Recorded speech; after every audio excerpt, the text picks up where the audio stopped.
All right, you guys, it has been a minute since we've done any modifications to the 300ZX. If you remember in one of my previous videos, the last time I worked under the rear of the car, I found an exceptional amount of play in my inner tie rods, rather, on the HICAS bar. I just noticed it might be time to remove this because I don't think that my inner tie rods back here should be doing this. It's going side to side. What it's doing is it's rocking inside of the rack tube. Not so much side to side, more up and down. Might have to end up replacing that yet. Now, a lot of you are probably like, well, Billy, why didn't you just delete your HICAS altogether? And the simple answer for that is I didn't need to. Because I have an electric HICAS system in my car, to disable that and to lock it out, all I have to do is just unplug it. So that's what I did. That's how I've been running it for at least probably 10 years now.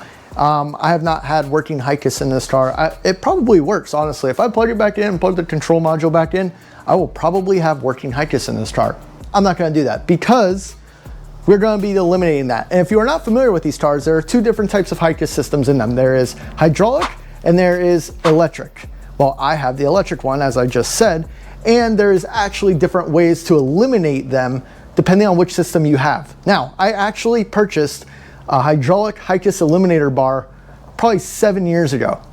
I've had it in my toolbox sitting around since then, and all I needed was another inner tie rod to make it complete.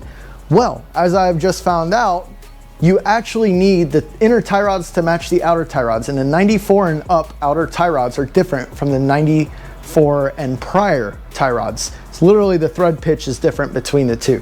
So to save you all the hassle, you can't just buy an Eliminator bar and run it that way. So if you have a 94 and newer car, you have to do the 94 and up HICAS Eliminator bar. The best one you can get, and as far as I know, is the SPL kit, which is what I have right here. I believe these are titanium. They are extremely lightweight. Actually, this is the Nismo edition. Greetings. I didn't spend extra money on these because these were on sale and they were actually cheaper than the SPL kit. And these literally just arrived at my doorstep. I was starting to make this video, UPS guy walked up and interrupted me. However, we've got some Z1 rear upper control arms as well. So you're probably wondering, Billy, why are you doing all this suspension stuff? Because if you aren't familiar, I made over 800 horsepower on this car on 25 PSI. I want to turn it up to 30 PSI. Realistically.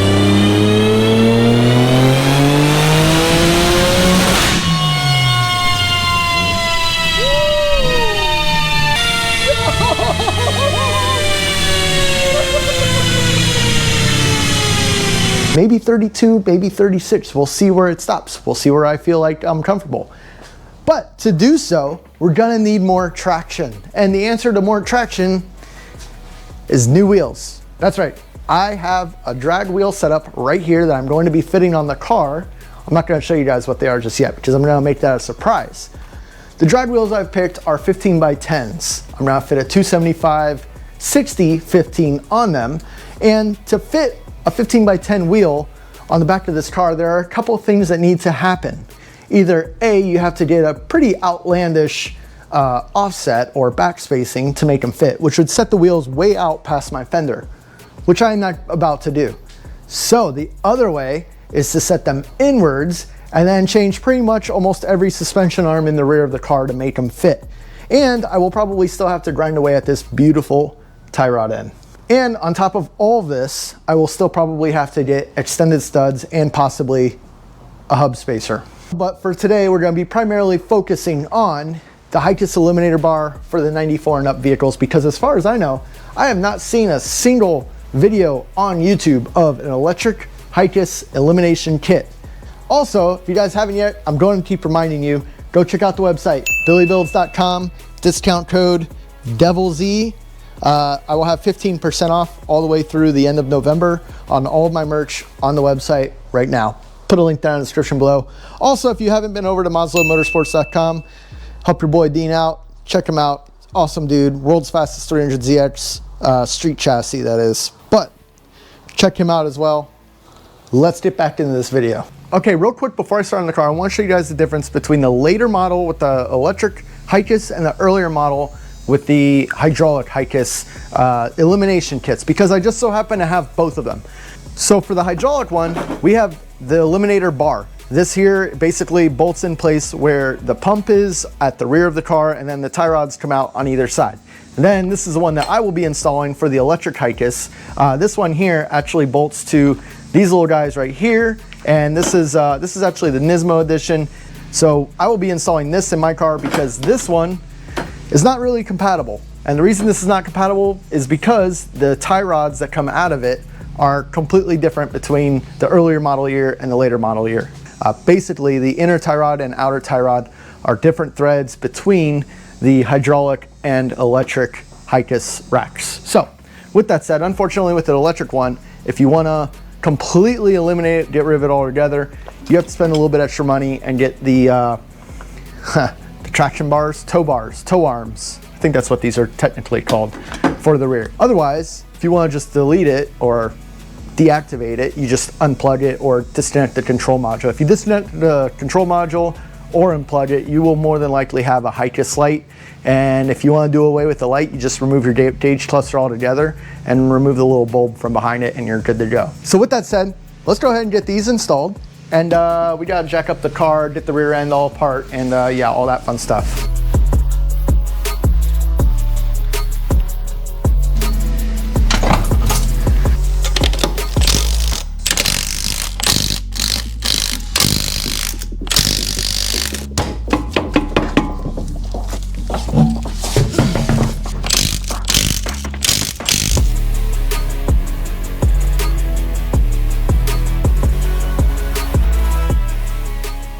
Now these have probably never come out of here. This car has, the entire rear end on this car has never been touched. I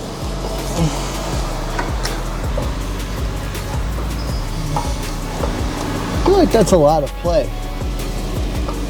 No, maybe not. There's that one. It should pop right out.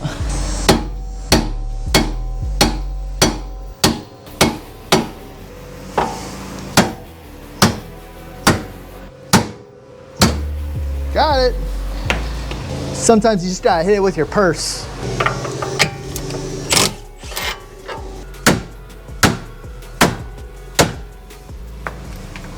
There's just a little bolt on this side that I'm pretty sure this needs to come off. Okay, so this should be pretty straightforward. All we got here is a couple little connectors. Because, like I said earlier, this is the electric HICAS, so it makes it really simple and clean. If it was the hydraulic HICAS, there'd be massive hoses and a big oily mess all over the place.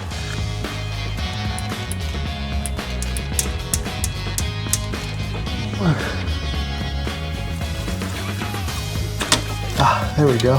There's one. Ah, there's three. All right. Wire harness is officially disconnected. Let's see here.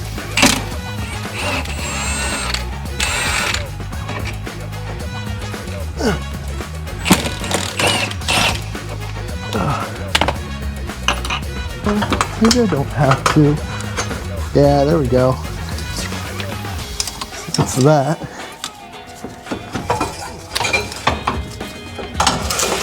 After 30 long years,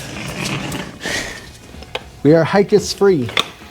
That's it. It's actually a really simple system. Considering this is 30-year-old rear wheel steering, it doesn't look too bad.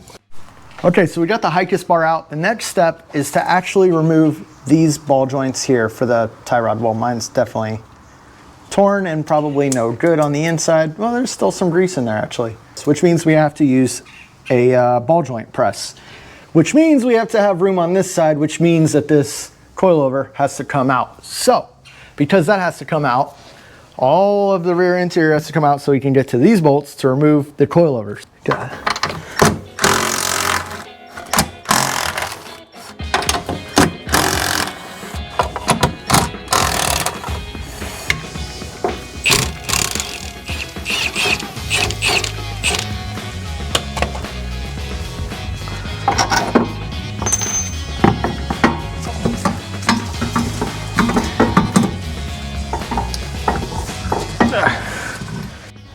All right, so now that I got the coilover out, next up is obviously getting this guy out. I don't actually have a cup for it with my ball joint removal tool, so I'm just gonna use a, what is this, a 32 millimeter, looks like a 12 point. I don't know, I've had this socket around for ages. It will probably break, but we're gonna risk it for the biscuit anyways and hope this one works.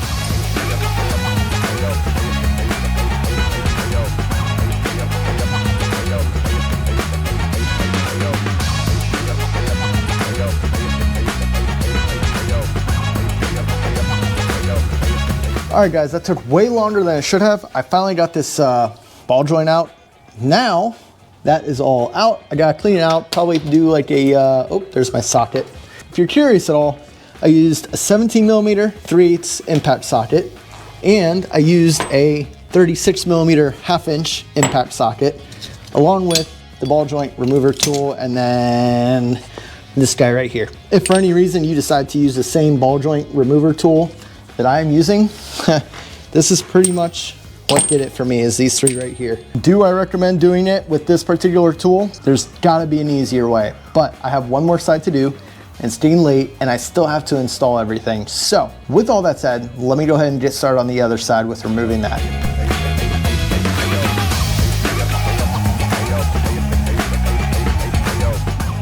Okay, so unfortunately, my camera died on, like, as I was putting in the bushing on the other side. So with that said, obviously it is now dark outside, but I'm gonna try to put this side in. I still gotta do the upper control arms as well in this video. Because I already have the coilovers out, I figured I might as well do them now. So with that said, pull these things out of here on this one, because I made that mistake on the other side. It's squared up. There we go.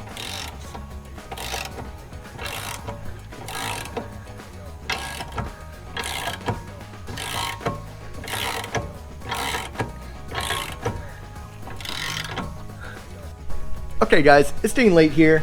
I got the old bushings out finally. It took me, well, just about all day.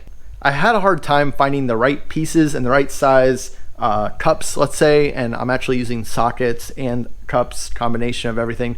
The next order of business is to get the rear upper control arms installed. I'm gonna do that first thing tomorrow when I get home, and then hopefully after that we'll be able to finish up the HICAS install.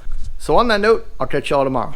Okay guys, I'm back here on day 2. I am going to be removing the upper control arms and replacing them with these Z1 upper control arms, as I showed you in the beginning of the video. Should be pretty straightforward, just out with the old and with the new.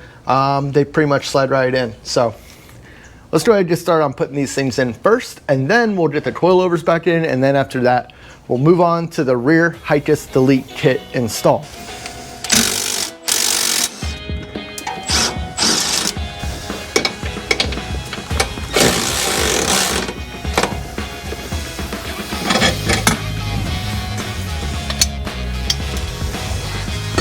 And obviously when you're going to swap out suspension components, and this goes for anything really, always kind of line up the holes, make sure they're relatively the same. As you can see on this one, I got a little bit of a stretching to do on this side. Basically just pull this out so that it's even with this, and then we'll go ahead and throw it back in there. You know what? I just realized I think I've been working with the wrong side. So this one here goes over to the right side of the car, and this one here goes to the left side. Based on the install manual from Z1 Motorsports, the photos indicate that the bolts right here need to be facing down. But before I go ahead and install one of these, I am also going to just spin the other side to be the exact length, because logically that makes sense. I'm gonna be honest, you guys, I really, times like this, I really wish I had a shop with a lift. But, you know, one day we'll get there. Oh man, guys, I just realized I installed this one backwards, which means I installed this side backwards too. Dang it. Put this in the right way. I believe it's gotta go like that. Oh man, what a mess.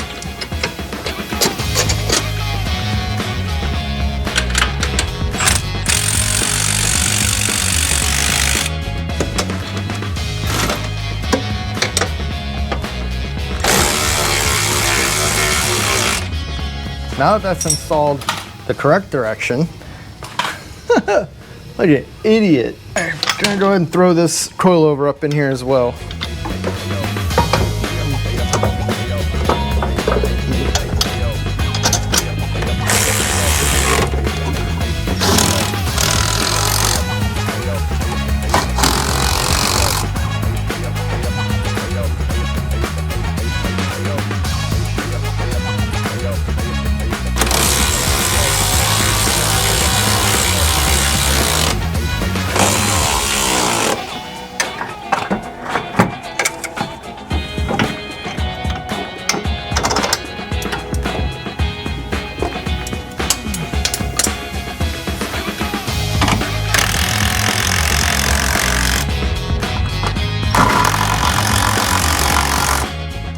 Can I just say, wow, what a crazy week this has been for me, just personally, with work, life, everything. It's like, all around, it's just been wild. And I gotta say, for YouTube, as far as that goes, thanks to each and every one of you guys that have been watching the videos and subscribing lately, all of the new subscribers that have jumped onto the channel. Thank you so much. Y'all are awesome. You're making my day. But to keep it short and sweet for today, I'm gonna be installing these. Obviously, got the bushings in on either side of the spindles for this. So we're just gonna be basically tightening this stuff down. Then after all this is done, I gotta go ahead and mount up my alignment kit and align my own car, because I can do that now at home. If you haven't seen my alignment video, make sure you go watch that if you're watching this. But let's get this thing installed. It right like that. It's pretty cool. What you want to do is you want to keep the threads on each side exactly the same. So instead of loosening up one and then just twisting the one end, I'm going to loosen up both sides, hold this end where I need to, and then just rotate the middle until it reaches this bushing right here. In case you're wondering, this is definitely standard size. Who uses standard anymore?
Everything is done on the suspension, as you can see. The only thing left to do now is to set the alignment as I need it. I imagine it's gonna be a little bit more NVH, basically a little bit more harshness in the rear. It's gonna be a little bit more stiffer feeling.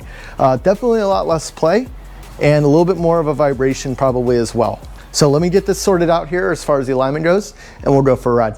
Boost settings are currently about 22 PSI because that is where I felt comfortable at with the current tire setup.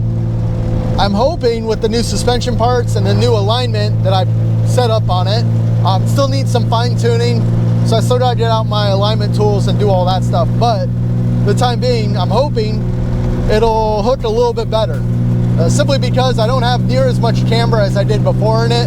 Before, I think it was at about -2.5 degrees. Gonna be honest though, I did kind of eyeball it. So we'll see what happens when I actually get the angle finder on it. Just a little rundown on the kit. Overall installation wasn't that bad. The hardest part was literally pressing out the ball joints and reinstalling the new ones. If you can press the ball joints out, reinstalling the new ones should be pretty simple. But my advice on that is to make sure the new metal bushings go in straight like any other press-in bearing. The Z1 upper control arms seem relatively solid so far. As stated earlier, I am trying to fit 15 by 10 inch wheels on this car. So I will have to do a little bit of grinding to the spindle yet, as well as possibly change out the lower control arm as well. We'll see what happens when we get there. But for now, it's gonna do it for this. Just enjoy the rest of this video. I'm going on a cruise. We'll catch y'all next time. Take care.